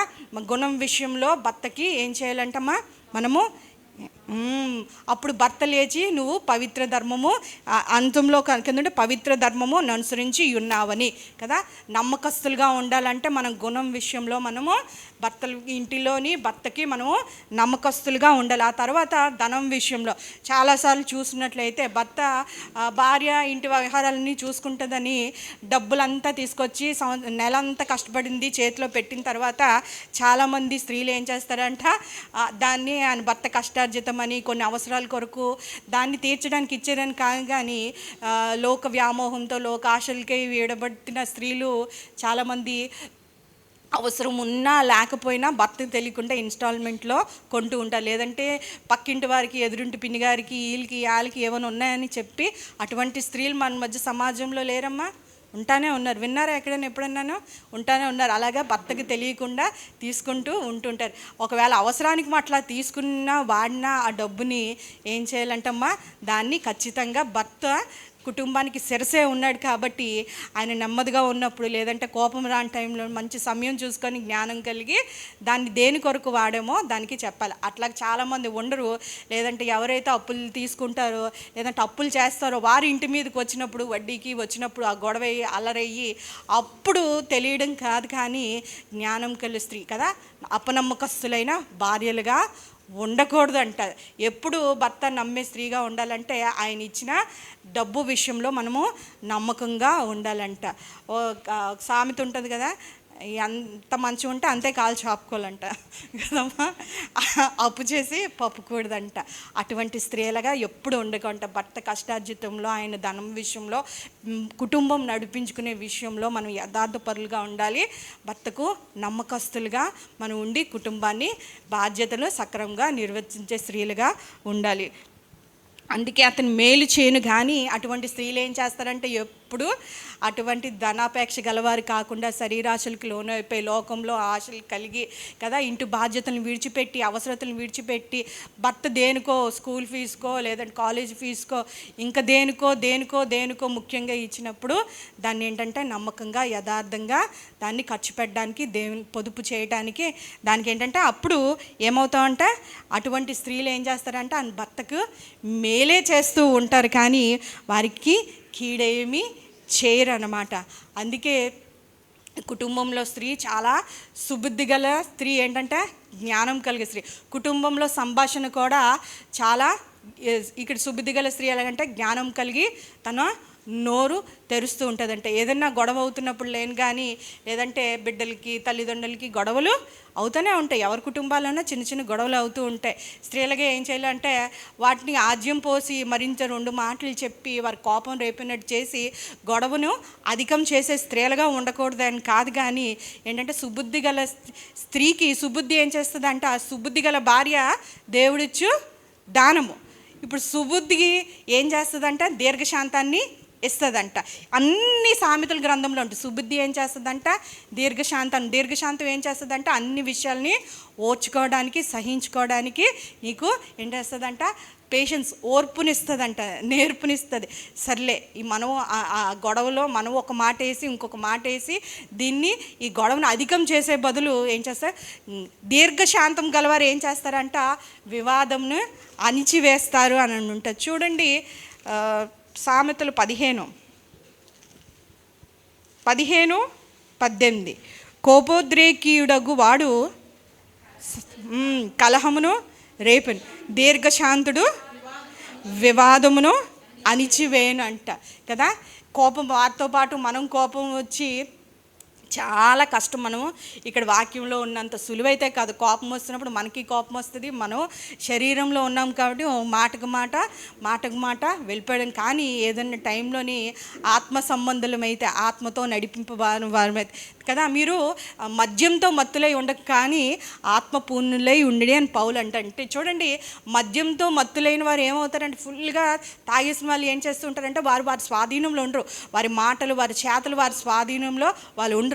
అందుకే పౌలు అంటున్నారు, మీరు అంటే శరీరానుసారంగా మీరు ప్రవర్తించగండి కానీ దేవుని చిత్తాన్ని మీరు నెరవేర్చలేరు. మీరు ఆత్మతో నింపబడిన వారైతే అప్పుడు ఆత్మ ఏం చేస్తుందంట, మీకు మీకు బోధిస్తుంది. మిమ్మల్ని ఇంద్రియ నిగ్రహం గల ఆత్మ. ఇంద్రియ నిగ్రహం గల అంటే మాట్లాడడానికి, చూడటానికి, వినటానికి, వాటన్నీ ఈ ఇంద్రియాల మీద పంచేంద్రియాలు అని అంటుంటారు కదమ్మా, వాటన్నిటిని నిగ్రహించుకునే శక్తి ఇస్తుంటుంది. కోప్పడినప్పుడు మనం నిగ్రహించుకోవటానికి, లేదంటే ఒకటి అరవాలన్నప్పుడు, లేదంటే వాడిని క్షమించలేనప్పుడు, ఒక వినిన దానికి మరలా త్వరగా స్పందించకుండా వాటన్నిటిని దాన్ని నియంత్రణలో ఉండటానికి, మనము దేవుని స్వరూపంలో చెక్కబడటానికి, ఆయన స్వభావాన్ని చూపించటానికి పరిశుద్ధాత్మ ద్వారా మనము నింపబడినప్పుడైతే పరిశుద్ధాత్ముడు మనకు అన్నీ బోధించి ఏం చేస్తాడంట, సర్వసత్యంలోకి మళ్ళీ నడిపిస్తూ ఉంటాడంట కదా. అప్పుడు ఎంత హీటెడ్ ఆర్గ్యుమెంట్ అయినా అప్పుడు ఏమవుతుందంట, మృదువైన మాట వివాదం కదా. వివాదం అట్లా మృదువైన మాట కోపమును చల్లారుస్తుందంట. సాత్వికమైన నాలుక ఏం చేస్తుందంట, ఎముకలను విరగ్గొడుతుందంట. అంటే చూడండి, ఎముకలు శరీరం అంతట్లో కూడా చాలా గట్టిదన్నమాట కదా. అందుకే చూడండి, ఎవరైనా పాతి పెట్టినప్పుడు, బరియలైనప్పుడు మొత్తం అంతా క్షీణించిపోతుంది. ఆఖరికి ఏముంటాయి, దుమ్ములే మిగిలిపోతాయి. ఎందుకంటే అవి మళ్ళీ ఏమవుతాయి, అవి ఏమి పిండి పిండి అవ్వవు. అందుకే అంటే అవి చాలా ఏంటంటే బలం కలిగి, ద స్ట్రాంగెస్ట్ ఏంటంటే శరీరం అంతట్లో ఏంటంటే దుమ్ములంట. అవి ఏంటంటే అటువంటి వాటిని కూడా అంటే బండ హృదయాల్ని, లేదని కఠినమైన వారిని పైన చూసుకుంటుంటే ఇంకంటే దీర్ఘశాంతం చేత న్యాయాధిపతిని ఒప్పించవచ్చును. 25:15 సాత్వికమైన నాలుక ఎముకలను నలగగొట్టును. చూసారా, స్త్రీకి ఇవన్నీ ఉంటాయి కదా. మనము ఇవన్నీ విన్నప్పుడు అయినప్పుడు అయితే చాలా కష్టం అవుతాయి. ఇటు విధంగా మనం చేసుకోగలంలా. కానీ కుటుంబము నెమ్మదిగా ఉండాలంటే, కుటుంబము సౌఖ్యంగా ఉండాలంటే, కుటుంబంలో దేవుని కరుణ, దేవుని కృప ఉండి దీవించబడాలంటే వీటన్నిటిలో మనము సాధకం చేసుకోవాలంటే, దైవభక్తి విషయంలో సాధకం చేసుకోవడం అంటే ఇంగ్లీష్లో ఒక మాట ఉందని, ట్రైనింగ్ యువర్ సెల్ఫ్ అంట. ఏదైనా పోటీల్లో లేదంటే ఒక జాబ్ రావాలంటే, పోలీస్ కానీ, అథ్లెట్ కానీ, రన్నింగ్ కానీ, ఒలింపిక్స్లో కానీ దేన్ని చేయాలంటే వారు ఏం చేస్తూ ఉంటారమ్మా, ట్రైనింగ్ చేస్తుంటారు. వాళ్ళు వచ్చారు కదా, అనౌన్స్ చేసిన డేట్ వెళ్ళి అట్లా జాయిన్ అయిపోరు, కానీ వారు ట్రైనింగ్ చేసుకుంటూనే ఉంటుంటారు. వారు దేవుని వాక్యాన్ని ఆధారం చేసుకుని మనం కూడా ఏం చేయాలంట, ఇవన్నీ మనం శరీరంలో ఉన్నాం కాబట్టి వీటన్నిటిని అవలంబించుట చాలా కష్టం. వీటన్నిటిని నేర్చుకో, సాత్వికంగా ఈ దినాల్లో మృదువైనట్టి సాధువైనట్టి స్త్రీలంతా చాలా కష్టం కదా. నాకు కూడా చాలా ఎక్కువగా కోపం వస్తూనే ఉండదు. ముక్కు మీద కోపం అంటే అట్లాగే ఉంటుంది. కానీ ఆ రాను దేవుని కృప మీద, దేవుని వాక్యానుసారంగా నిల్చున్నప్పుడు నేను మౌనంగా ఉండటం నేర్చుకున్నాను. ఇంకా నేర్చుకోవాలి. సంపూర్ణతలోకి రావాలంటే ప్రతి స్త్రీ కూడా ఏం చేయాలంట, ప్రయాసపడాలి, ప్రయత్నించాలి. దేవుని స్వరూపంలోనికి దేవుడు తీసుకొస్తాడని వాగ్దానం కలిగి ఉన్నాం కాబట్టి, దేవుని వాక్యం ఇట్లా సెలవిస్తుంది కాబట్టి మనం అందరం కూడా అట్టి సంపూర్ణతలోకి మనం మార్చబడుతూ ఉంటాం. ప్రేమ ఇంకేం చేయాలంట, స్త్రీ స్వస్థ బుద్ధి కలిగి ఉండాలి, దీర్ఘశాంతం కలిగి ఉండాలి కదా. ప్రేమ త్వరగా కోప్పడదు కదా. అన్నిటికీ మించి మనకు ఎవరైనా గాయం చేస్తే, ఎవరైనా కుటుంబంలో ఒక మాట అంటే త్వరగా మనకి కోపం వస్తుంది. కానీ క్రీస్తు ప్రేమ ఏం చేస్తుందంట, అది త్వరగా కోపపడదు, అసహ్యంగా మాట్లాడదు కదా. అటువంటివన్నీ ఇక్కడ 1 కొరింథీ రాసిన పత్రిక 13వ అధ్యాయంలో ఉన్నవన్నీ ఏంటంటే ఉంటాయి. ఇంకా ఏంటంటే ప్రేమ అనేకమైన దోషముల్ని కప్పుతుందంట కదా. ఎంత పెద్ద తప్పు చేయని కూడా మనం ప్రేమ ఉంటే, సర్లే మా అత్తగారే, మా ఆడపడుచే, నా కొడుకే, అన్నది నా భర్తే అని అనుకుంటే క్రీస్తు ప్రేమ ఏం చేస్తుందంట, మన ప్రేమతో మనము ఖచ్చితంగా ఎవరిని క్షమించలేము, ప్రేమించలేము. ఎందుకంటే వారు చేసే గాయాలు మామూలుగా ఉండవు. మాటికి చేసిన వారిని అసలు క్షమించలేము కాబట్టి. కానీ క్షమించలేని హృదయము ఏంటంటే అది అపవాది దాన్ని స్థావరంగా తీసుకొని మనల్ని ఏలుతున్నాడని మనం మర్చిపోకూడదు. అదేమైపోతుందంటే క్షమించలేని హృదయము రాను పగ, దాని పగ ఉంటుందంట. చూడండి, పగ చాలా భయంకరంగా కార్యాలు చేస్తూ ఉంటుందంట. మొన్న మధ్య నేను విన్నాను, ఒక అత్తగారంట ఒక కోడల్ని, ఈ మధ్య పేపర్ చదువుతుంటే ఇవన్నీ వింటుంటే ఆశ్చర్యం అనిపిస్తుందంట. ఎప్పుడో 15 సంవత్సరాల క్రితము కుమారుడిని ప్రేమ వివాహం చేసుకుందంట. ఇష్టం లేనిది చేసుకున్నందుకు ఎక్కడ 15 సంవత్సరాలు వాళ్ళకి బిడ్డలు కూడా పుట్టేశారు, వాళ్ళు పెద్దవారు అయిపోయారు. వివాహానికి అయినప్పటికీ కూడా అత్తగారికి ఈ కోడలు ఎంతో కట్నం తెస్తుంది అని అనుకున్నాను, ప్రేమ వివాహం చేసుకుందని చెప్పి ఆమెను అతి కిరాతకంగా చంపేసిందంట. ఒక క్వారీలో తీసుకెళ్ళి రాత్రి సమయంలో దేనికో అవసరానికి వస్తే కుమారుడు కానీ భర్త కానీ తెలియకుండా అది కొన్నాళ్ళ వరకు ఆ పోలీస్ ఇన్వెస్టిగేషన్లో కానీ తెలియలేదు. చూసారా పగ ఎంత ప్రమాదకరమైందో కదా. అందుకే ఏం చేయాలంటే వెను వెంటనే మనము ఎవరినైనా క్షమించాలి. ఎవరికైనా రుణంగా ఉన్నట్లయితే, ఎవరైనా మనం ఇంకా కోపంగా ఉన్నట్లయితే అన్నీ అది పగగా మారకముందు, అది ద్వేషంగా మారకముందు మనం ఏం చేయాలంటే అపవాదికి మనం స్థానం ఇవ్వకుండాను త్వరగా దాన్ని క్లియర్ చేసుకోనికి దేవునికి ఇష్టలుగా మనము ఉండాలి. అందుకే ఏం చేయాలంటే మనము ఈ లోకంలో చూడండి, మొదటి తిమోతి 5వ అధ్యాయం 13వ మాట. స్త్రీలు ఎటు విధంగా ఉండాలి? సుబుద్ధి కలగని, దీర్ఘశాంతం కలిగి ఉండాలని, ప్రేమ కలిగి ఉండాలని, క్షమించే స్వభావం కలిగి ఉండాలని మనము చదువుకున్నాం. ఇంకొక మాట చూసుకొని ముందుకు వెళ్ళిపోదాము. మొదటి తిమోతి 5వ అధ్యాయము 13వ మాట. మరియు వారు ఇంటింటా తిరుగులాడుచు బద్ధకురాండ్రగుటకు మాత్రమే కాక ఆడరాని మాట్లాడుచు వరదబోధులను పరుల జోలికి పోవువారగుటకు నేర్చుకొందురు. స్త్రీల కొరకు మాట్లాడుతున్నారమ్మా. చూడండి, ఇంటింటా తిరుగులాడుతూ ఉన్నారంట. నువ్వు ఎవరి ఇంటికి, సామెతల్లో ఉంటుంది, ఎవరింటికి మాటికి వెళ్ళకూడదంట. అదే దేవుని పని మీదకు అయినా వెళ్ళకూడదంటే. ఏదోన్నా ఒకవేళకు ప్రార్థన చేయాలన్నా, వారిని ఓదార్చాలన్నా, వారిని బలపరచాలన్నా ఎవరింటికి వెళ్ళకూడదు. మన ఇల్లు కాకుండా ఎవరిల్లు అంటే అది అమ్మగారి ఇల్లన్నా, అత్తగారి ఇల్లన్నా, స్నేహితులు ఇల్లన్నా, అన్నదమ్ములు ఇల్లు, ఎవరింటికి వారిని మనం మాటికి వెళ్ళకూడదు. కానీ వారు ఏంటంటే వారికి వెక్కస పుడుతూ ఉంటుందంట. సామెతల గ్రంథంలో వారు మనల్ని అసహించినంతగా మనం మాటికి వెళ్ళకూడదంట. ఇక్కడ తిమోతికి పౌలు చెప్తున్నాడు కదా, మనము తిరుగులాడుచూ ఉండకూడదంట. మరియు వారి ఇంటింటా తిరుగులాడుచు బద్ధకురాండ్రగుటకు మాత్రమే కాక కదా. ఏదైనా పని ఉంటే దేవుని మాటలు చెప్పేసి మనము ఇంకా ఎవరి కొరకు మాట్లాడుకుంటే పని అయిపోయిన తర్వాత మనము ఇంటికి వచ్చేయాలంట. బద్ధకురాలు మాత్రమే కాక ఆడరాని ఆడరాని మాటలాడుచు. వరద బోధలంటే ఎక్కువగా మాట్లాడేసేవాళ్ళు, ఎక్సెసివ్గా మాట్లాడేసేవారు. ఉన్నవి లేనివి, ఇక్కడివి అక్కడివి, వీళ్ళవి అక్కడివి, ఇవన్నీ తీసుకొచ్చి అక్కడ మాట్లాడిన పరుల జోలికి పోవువారగుటకు నేర్చుకుందరంట. ఎట్లాగా స్త్రీల దినాల్లోని ఉండేవారంటే పనుల జోలికి ఖాళీగా ఉండి బద్ధకంగా ఉంటే, ఇంటి పట్టున పనులు చేసుకుంటే, ఇంటింటా తిరిగి ముసలమ్మ ముచ్చట్లు పెట్టుకుంటూ ఏం చేస్తారంట, స్త్రీలు అట్టి రీతిగా ఉండకూడదని పౌలు ఏం చేస్తారంట, హెచ్చరిస్తూ ఉన్నారంట. వరదబోతులు ఎక్కువగా మాట్లాడకూడదంట, వీళ్ళ కొరకు వాళ్ళ కొరకు మాట్లాడకూడదంట, ఎక్కువగా ఎవరింటికి తిరుగులాడకూడదు, ఇంటి పట్టు నుండి గృహ నిర్వాహకం చేయాలని కింద మనం చదువుకున్నాం కదా మొన్నటి.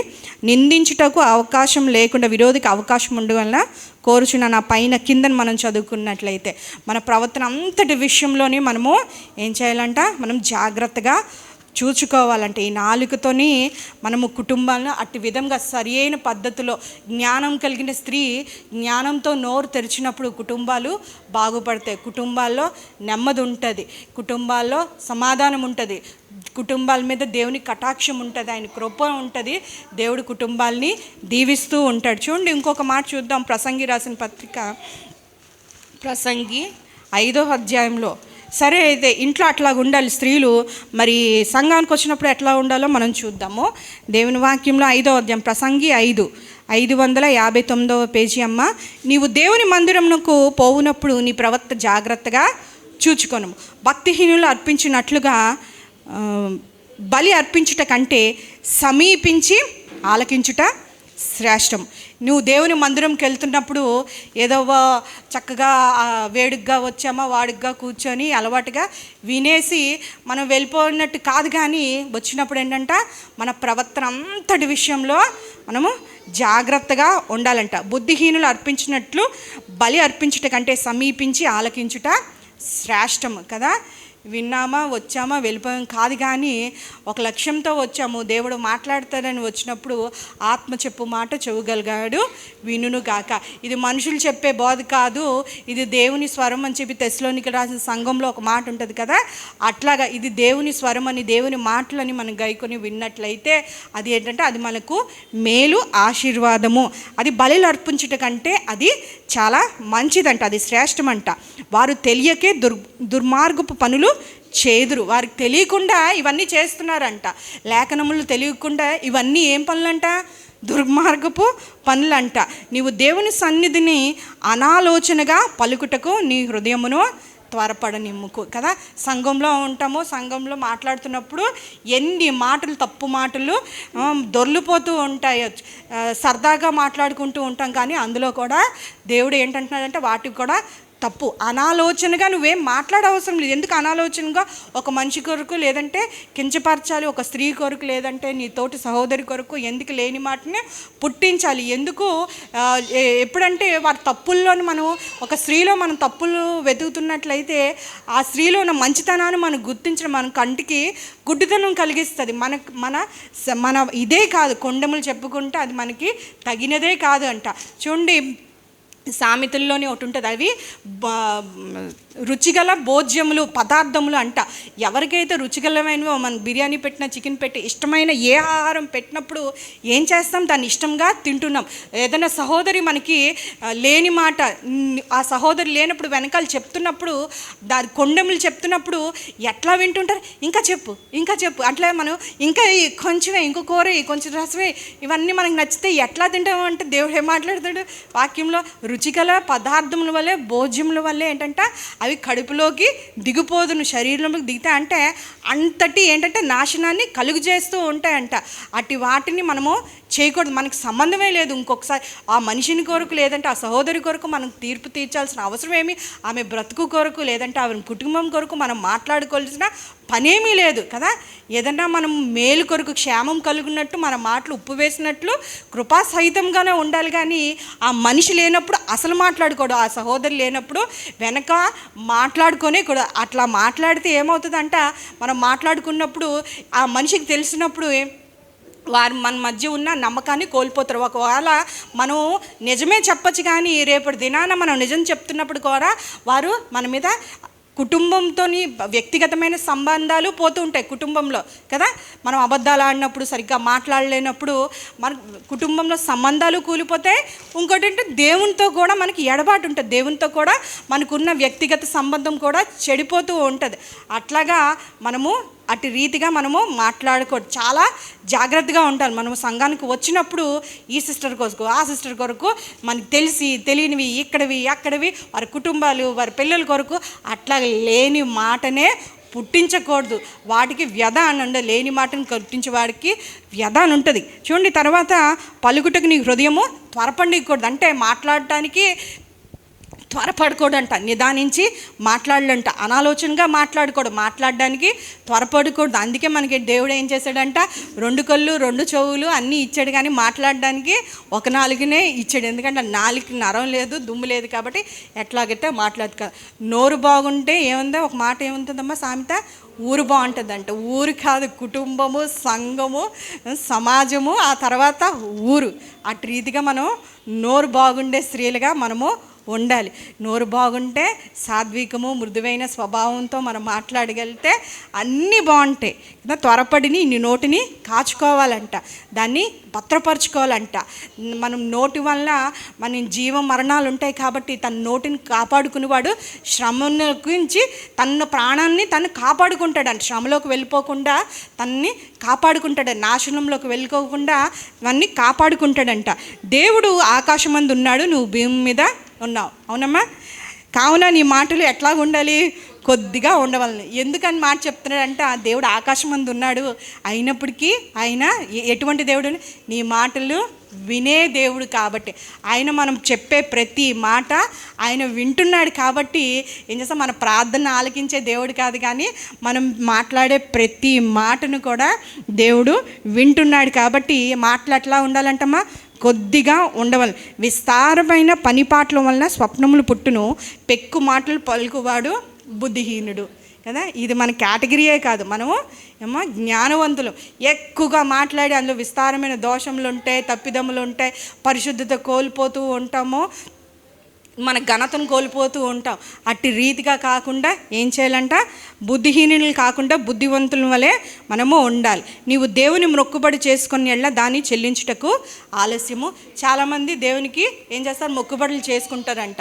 దాన్ని మనం దేవునికి కొన్ని తీర్మానాలు చేసుకుంటాం, లేదు ఇది ఇస్తాము, అది ఇస్తాము, ఇది చేస్తాము, సంఘానికి వచ్చి ఇందులో సహాయపడతాం, లేదంటే ఇది ఇస్తాం, లేదంటే ఏదైనా మొక్కుబడి మీరు చేసుకున్నట్లయితే ప్రభు కొరకు అది చేసుకొని మానేయడం వల్ల అది వారికి ఉరి అవుతుందంట. అలా కాకుండా చేసుకోకపోవటమే మళ్ళీ మాట ఇచ్చిన వాడు ఏంటంటే నష్టం వచ్చినను ప్రమాణం చేయడవాడు నీతిమంతుడు. ప్రమాణం చేసినా అది నష్టం వచ్చినా దాన్ని జరిగిస్తాడంట. అది దీని మాటకి. నీవు దేవుని బుద్ధిహీనులందు ఆయనకు ఇష్టము లేదు. నీవు మొక్కుకొని దాన్ని చెల్లించుము. నువ్వు మొక్కుకొని చెల్లింపుకుండుట కంటే మొక్కుకొనుకుండటే మేలు.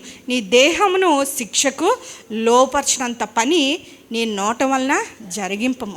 ఇప్పుడు ఏమవుతుందంట, దీనివల్ల ఏం చెప్తున్నాడంట, మనం మాట్లాడే ప్రతి వ్యర్థమైన మాట కదా, అది మంచిదైనా చెడ్డదైనా దాని ఉద్దేశములు ఆ మాట వినడమే కాదు, దేవుడు ఏం చేస్తాడు, అది తప్పైతే మన శిక్షకు లోనవుతాం, తీర్పులోకి మనం వెళ్తాం, దేవుడు శిక్షిస్తాడు.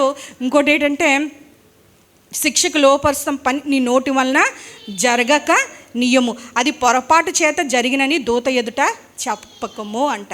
అంటే రేపు పొద్దున దూత అడుగుతాడు, దేవుడు అడుగుతాడు, అయ్యో నేను పొరపాటున అనేసని నేను అనుకోలేదే, ఉద్దేశపూర్వకంగా లేదే కదా. అట్లాంటి చిన్న చిన్న అబద్ధాలు ఏం చేస్తూ ఉంటామో, ఎవరైనా అడిగితే నేను మర్చిపోయాను, నేను తాలేదు, లేదంటే నేను ఇది చేయలేదు, అట్లా సులువుగా చిన్న చిన్న అబద్ధాలు వైట్ లైస్ అంటూ ఉంటారు. అంటే తెల్లని అబద్ధాలు. అది ఏంటంటే ఇతరులని మనం బాధ పెట్టకూడదు. కానీ మనం ఏం చేస్తూ ఉంటామంటే, ఎవరు ఎందుకు రాలేదంటే ఇంట్లో వారిని ఏమో తెలియదు, లేదంటే ఇంకోటి వాళ్ళని మనం బాధ పెట్టకూడదన్న ఏదో వారి నష్టం రాకపోయినా దాన్ని కూడా దేవుడు పట్టుకుంటాడు. మన మాట అవునంటే అవును, కాదంటే కాదు, అంతే. మన దేవుడు సత్యవంతుడు కాబట్టి అంతకు మించింది ఎక్కువైనా తక్కువైనా అది ఏంటంటే అబద్ధము, అది పాపము. దేవుని వాక్యం సెలవిస్తుంది, అది పాపము. దాని తర్వాత అందులోకి మన దేహాన్ని మనం తీర్పులోకి మనము నెట్టుకుంటున్నాము అని చెప్తున్నాడు. మీ దేహము శిక్షకు లోపరిచినంత పని ఏంటంటే నోటి వల్లే వచ్చేస్తుందంట కదా. ప్రకృతి చక్రానికి చిచ్చు పెట్టేది నోరే, నాలుకయే అగ్ని అంట కదా. ఇక్కడ ఉంటుంది కదా అన్ని మాటలు యాకోబులోని 4 కొరకు మాట్లాడుతూ ఒక అధ్యాయం అంతా యాకోబు ఏం చేస్తాడంట, దాని కొరకు 4 కొరకు అది చిన్న అవయమైనా అది అతురపడుతూ ఉంటుందంట. 4ను మనం సాధు చేయగలిగితే ఒక ఓడని ఎట్లాగైతే మనని పెద్ద పెద్ద గాలులు వచ్చి లేదంటే అలలు వచ్చి దాన్ని కొట్టినప్పటికీ కూడా దాన్ని ఎట్లాగ సాధు చేయగలిగితే ఒక చిన్నదే ఉంటుందంట దాంట్లోని ఆ ఓడకున్నది.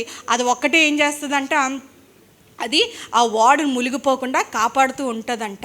అట్లాగే గుర్రానికి కూడా అది గుర్రం ఏంటంటే శక్తికి కదా, ఫిజికల్ స్ట్రెంగ్త్కి అది చిహ్నమైనప్పుడు దానికి కూడా నోట్లో చిన్నది ఐరన్ ముక్క లాంటి పెడుతూ ఉంటారంట దాన్ని సాధు చేయడానికి.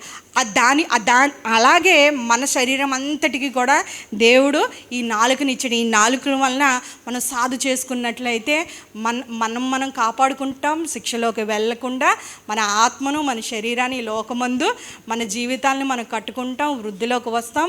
మనం చనిపోయిన తర్వాత నిత్యత్వం కూడా ఏంటంటే మనం దేవునితో సదాకాలము ఉండడానికి మన నాలుకను మనం సాధువు చేసుకోవాలంట. నోటి వలన జరగని అది పొరపాటు చేత జరగనని చెప్పి నీ మాటల వలన దేవునికి కోపము పుట్టించి నీ వేళ కష్టమును వ్యర్థపరుచుకునేది నువ్వు. అధికమైన స్వప్నములు మాటలు నిష్ప్రయోజనం. నీ మట్టుకు నువ్వు దేవుని యందు ఎట్లా ఉండాలంట, సంఘంలోని నీ యందు నీవు భయభక్తులు కలిగి ఉండము. దేవుడు అనేక మార్లు లేఖనం ద్వారా ఎఫెసీయులకు రాసిన పత్రికల్లోని కొలస్సీయులకు రాసిన పత్రికల్లోని చాలాసార్లు ఏం చేయాలంట, అనేక మార్లు విశ్వాసులకు హెచ్చరిస్తుంది. ఏమనంటే మీరు ఒకరినొకరు ఏంటంటే మనం ఒకరినొకరు అవయములై ఉన్నాం కనుక మీరు అబద్ధం ఆడటం మాని ప్రతివాడు తన పొరుగు వానితో సత్యమే మాట్లాడవలను. అలాగే కొలస్సీయులకు రాసిన పత్రికలో ఎన్నిసార్లు దేవుడు వాక్యంతో హెచ్చరిస్తున్నాడని నేను చెప్తున్నాను. ఇంకోటి చూడండి, కొలస్సీయులకు రాసిన పత్రిక 3:8. ఇప్పుడైతే మీకు కోపము, ఇవన్నీ కోపంలో అనేక మాటలు దొర్లిపోతాయి కదమ్మా, ఆగ్రహమును, దుష్టత్వము, దూషణ, మీ నోట బూతులు అన్ని వాటినన్నిటినీ విసర్జించినవి. ఇవన్నీ మన ప్రాచీన స్వభావంలో ఉన్నాయి.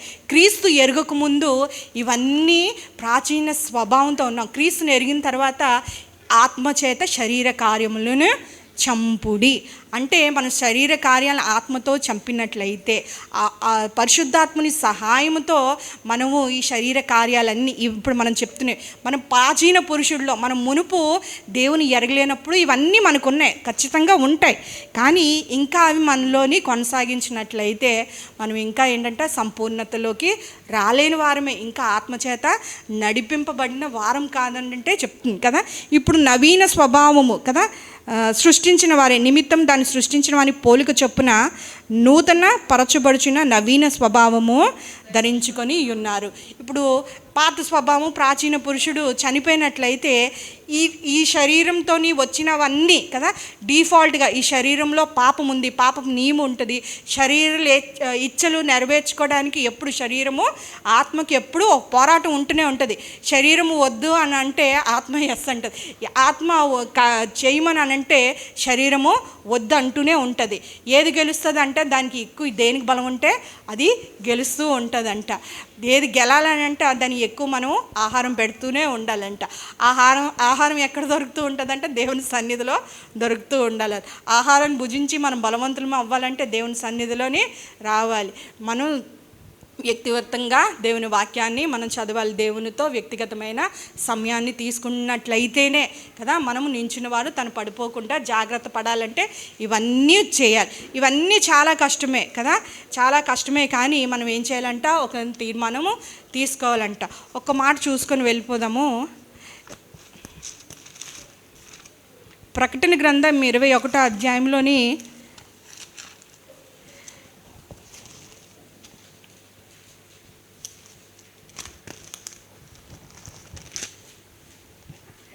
21:8 పిరికివారును, అవిశ్వాసులను, అసహ్యులను, నరహంతకులకు, వ్యభిచారులను, మాంత్రికులను, విగ్రహారాధకులను, అబద్ధికులందరూ అగ్నిగంధకంలో మండుగుండంలో పాలవుదురు. ఎక్కడవుతారమ్మా? వారందరితో పాటు అబద్ధాలు చెప్పేవారు కూడా ఉంటారు. ఆ 27లో చూద్దాం ఒకసారి. గొర్రెపిల్ల యొక్క జీవగ్రంథమందు వ్రాయబడిన వారే దానిలో ప్రవేశించుదురు, కానీ నిషిద్ధమైన దాన్ని, అసహ్యమైన దాన్ని, అబద్ధమైన దాన్ని జరిగించువాడు దానిలో ప్రవేశింప నేరడు. ఎక్కడికి వెళ్తారమ్మా వీళ్ళందరూ? నరకంలోని నిత్య నరకాగ్నిలో ఉంటారు. ఆ తర్వాత చూడండి 15వ మాట, 27వ అధ్యాయం 22:15లో కుక్కలను, మాంత్రికులను, వ్యభిచారులను, నరహంతకులను, విగ్రహారాధికులను, అబద్ధమును ప్రేమించి జరిగించి ప్రతివాడు ఎక్కడుంటాడంట? వెలుపట ఉండిపోతామంట. మనము వెలుపట ఉండిపోవడానికి కాదు, కానీ సదాకాలము యుగయుగములు దేవునితో వసించడానికి దేవుడు మనల్ని ఏర్పాటు చేసి ఉన్నాడు. చూడండి కీర్తన గ్రంథము, ఇంకొక మాట నేను ముగించేస్తాను. కీర్తనలు 12:3వ మాట, యెహోవా ఇచ్చకములాడు పెదవులన్నిటినీ, బింకములాడు నాలుకలన్నిటినీ కోసివేను. ఏమిటమ్మా ఈ దినాన్న చాలా చిన్నదే కదా, నేను ఏదో సరదాగా చెప్తున్నాను వీళ్ళ మీద వాళ్ళ మీద. దేవుడికి తెలుసు కదా నేను ఎందుకు అంటున్నానో అని చెప్పి మన కుటుంబాలు పాడు చేసుకుంటాం. మన నాలుక వలన దాన్ని సరిగ్గా ఉపయోగించుకోలేని వలనప్పుడు, దాన్ని సాధు చేసుకోలేనప్పుడు ఏమవుతుందంటే మన భక్తి వ్యర్థమైపోతుంది. దేవుడు అంగీకరించి దానికే ఉండడం కాకుండా దేవుడు ఏం చేస్తాడు? దేవుని శిక్షకు మనము లోనవుతాము. ఇచ్చకములాడు పెదవులన్నిటినీ, బింకములాడు నాలుకని కోసివేయను అని అంటది. మన అంతం అదైతే కాదు, కానీ దావీదు అన్నట్టు నా నోటి మాటలు, హృదయ ధ్యానము ఆయనకు అంగీకారంగా ఉండాలి. మనం చేసే భక్తి ఆయనకు అంగీకారంగా ఉండాలి. మన ఆలోచనలకు ఆయనకు అంగీకారంగా ఉండాలి. ఆయనకి ఇష్టలుగా మనం ఉండాలి. ఆయన ద్వేషించే వారు లెక్క కాకుండా మనం ఆయనకి ఇష్టలుగా జీవించడానికి మనం ఈ లోకంలో ప్రయాసపడాలి. ఎందుకంటే ఆయన అంతరంగంలో ఏం కోరే దేవుడు? యథార్థత పరిశుద్ధత కలిగే సత్యదేవుడై ఉన్నాడు. కాబట్టి మనం కూడా ఆయన పిల్లలమైన మనము సత్యదేవుని అనుసరిస్తూ ఆయన పిలుపుకు తగినట్లుగా, సువార్తకు తగినట్లుగా మనము సత్యమును అనుసరిస్తూ వెలుగు సంబంధులుగా ఈ లోకంలో లోకంకు వెలుగుగా ఉండాలి. ఈ లోకం అంతా మోసము, దగ్గ ఇవంతా ఉంది కదా, అది వారికి తగును. కానీ మనము సత్యదేవుణ్ణి, ఆయన పవిత్రుడు, నిష్కల్మషుడు అని దేవుడు, ఆయనలో లోపమేమీ లేదు, పాపమేమీ లేదు కదా. ఈ భూప్రపంచంలోని ఆయన వేలెత్తి చూపించడానికి ఆయనలో అబద్ధం ఉందని ఎవరు నిరూపించలేకపోయారు. అటువంటి దేవుణ్ణి కలిగి ఆయన వెంబడిస్తూ కదా సద్బోధకుడు ఆయనకి అని పేరు. సంఘము ఏంటంటే సత్యానికి స్తంభంగా ఉండవలసిన స్తంభము మనం ఏంటంటే కట్టబడుచున్నాం. సజీవమైన రాళ్ళ వలె కట్టబడుతున్నప్పుడు మన నోటి మాటలు జాగ్రత్తగా ఉండాలి. సంఘంలో ఉన్నప్పుడు జాగ్రత్తగా ఉండాలి. కుటుంబాల్లో ఉన్నప్పుడు అది చాలా కష్టమే. ఖచ్చితంగా అది సాధు చేసుకోవడం, దేవుని వాక్యమే సాధు చేసుకోవడం అది చాలా కష్టమే. కాబట్టి ఎక్కువగా మాట్లాడతాము, ఎక్కువ పాపంలో పడిపోయింది మనం. కాబట్టి దేవుడు మనం మాట్లాడే ప్రతి మాటకి మనం ఏంటంటే మనం ఏంటి జ్ఞాపకం చేసుకోవాలి, మాట్లాడుతున్న ప్రతిసారి దేవుడు వింటాడు. మనం తీర్పులోకి వెళ్తాం. ఎక్కువగా మాట్లాడకూడదు, ఎవరిని దూషించి మాట్లాడకూడదు, ఎవరిని తక్కువ చేసి మాట్లాడకూడదు, ఒకరు వెనక మాట్లాడకూడదు. మన మాటలు ఎప్పుడూ ఏంటంటే అవునంటే అవునట్టు ఉండాలి, కాదంటే కానట్టుగా మన మాటలు దేవునికి అంగీకారంగా ఉండేలాగా మనం చూసుకోవాలి. అట్లా మనం కూర్చున్నట్లయితే చిన్న మాట ప్రార్థన చేసుకొని ముగించుకుందాము. పరిశుద్ధుడా, ప్రేమ గల తండ్రి, కృపగల దేవా, నాయన నీ వాక్యంతో మమ్మల్ని హెచ్చరించి మమ్మల్ని గద్దించి నాయన మరొక్కసారి నాయన మనం వెలిగించినందుకు నీకే వందనములు, స్తోత్రములు చెల్లిస్తున్నాం ప్రభువా. అనేక మార్లు ప్రభువా మేము నాయన అనేక సార్లు ప్రభువా మా మాటల్లో మేము తప్పిపోయి ఉన్నాము ప్రభువా. అనేక మాటలు నాయన నువ్వు ఆకాశమందు ఉన్నావని మరిచి మా మాటలు నాయన విస్తారంగా ఉన్నప్పుడు ప్రభువా మమ్మల్ని క్షమించమని వేడుకుంటున్నాం నాయన. మేము సత్యమే మాట్లాడుటకు నాయన మాకు సహాయం దయచేయమని వేడుకుంటున్నాం ప్రభువా. నాయన నీ కొరకు మాత్రమే నాయన మేము జీవించుటకు నాయన సత్యదేవుడు కలిగి ఉన్న మేము ప్రభువా నాయన యథార్థంగా నాయన మేము ప్రవర్తించుటకు ప్రభువా, నమ్మకంగా మేము ప్రవర్తించలా ఈ లోకంలో నాయన మేము భిన్నమైన వారిగా, ప్రత్యేకమైన వారంగా మా చూపులు, మా ప్రవర్తన, మా మాటలు వినలాగిన నాయన మీరు సహాయం దయచేయమని వేడుకుంటున్నాం ప్రభువా. నీ ఆత్మతో మమ్మల్ని నింపమని వేడుకుంటున్నాం నాయన. ఆత్మానుసారులు మాత్రమే నాయన నిన్ను సంతోషపెట్టగలరు ప్రభువా. నీ చిత్తాన్ని నెరవేర్చేవారు స్త్రీలుగా మేము ఉండుటకు నాయన మాకు సహాయం దయచేయమని వేడుకుంటున్నాం ప్రభువా. నాయన మా నోటికి చిక్కం పెట్టుకున్నటకు ప్రభువా మీరు సహాయం దయచేయమని వేడుకుంటున్నాం. మా నోటికి స్వస్థత దయచేయమని వేడుకుంటున్నాం ప్రభువా.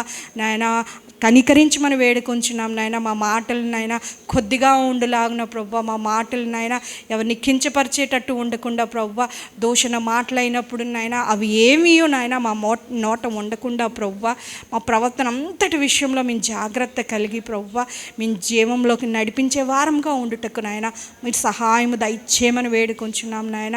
ఇక్కడ నాయన ప్రతి ఒక్కరిని నాయన స్త్రీలను జ్ఞాపకం చేసుకోమని వేడుకుంటున్నాం ప్రభువా. మా బలహీనతలను ఎరిగే దేవుడు ప్రభువా, ఇదైతే ఎంతైనా అసాధ్యమైనది ప్రభువా. నాయన మాటికి మేము పడిపోచుండగా ప్రభువా నాయన మీకు మా జీవితాలు మేము అర్పించుకుంటున్నాం ప్రభువా. మా జీవితాల్లో ప్రభువా నీకు అధికారం ఇస్తున్నాం ప్రభువా. నాయన మీరు కనికరించమని వేడుకొంచున్నాం నాయన. మీరు సహాయం దయచేయమని వేడుకొంచున్నాం ప్రభువా. ఈ దినము నాయన మేము ఒక తీర్మానం తీసుకొనుటకు మీరు సహాయం దయచేయమని వేడుకొంచున్నాం ప్రభువా. నాయన బ్రతుకుట క్రీస్తే చావైతే మేలు అనులాగున ప్రభువా. నీ నుండి దూరపరిచేది ఏది మా జీవితాల్లో నాయన నీకు ఆయాసపరిచేది అది ఏమీ నాయన సులువుగా చిక్కులు పెట్టిన ఒక చిన్న అబద్ధమైనప్పుడు అది ఏనైనప్పటికీ ప్రభువా నాయన అది పాపమని అది నీ నుంచి దూరపరుస్తుందని ప్రభువా మేము ఎరిగి ప్రభువా జ్ఞానం కలిగినైనా దాన్ని విడిచిపెట్టుటకు మీ సహాయం దయచేయమని వేడుకొంచాం. మా పెదవులను కాల్చమని వేడుకొంచాం, మా నాలుకలను కాల్చమని వేడుకొంచున్నాం. సత్యం పలుకులాగున ప్రభువా మీరు సహాయం దయచేసి ప్రభువా మా జీవితాల్లో ఒక నూతన కార్యం జరిగించమని వేడుకొంచున్నాం ప్రభువా. ఈ సంవత్సరం నాయన పొందుకునే సంవత్సరంగా ఉంటుండగా నాయన మీ సహాయం దయచేయమని వేడుకొంచిన మా జీవితాల్లో సత్యం గూర్చిన నాయన అనుభవ జ్ఞానంలోకి మమ్మల్ని నడిపించమని వేడుకొంచున్నాం ప్రభువా. జ్ఞానం గలే స్త్రీల వలె ఉండుటకు మీ సహాయం దయచేయమని వేడుకొంచున్నాం ప్రభువా. మా కుటుంబాలు కట్టుకునే జ్ఞానం దయచేయండి. సంఘాలకి నాయన ప్రయోజనకరంగా ఉండులాగా నా ఐక్యతను కాపాడే వారంగానైనా మేము ఉండుటకు మీరు సహాయం దయచేసి మీరే మహిమ ఘనత ప్రభావం పొందుకొని యేసు పరిశుద్ధ నామములో అడిగి వేడుకుంటున్నాం తండ్రి. ఆమేన్.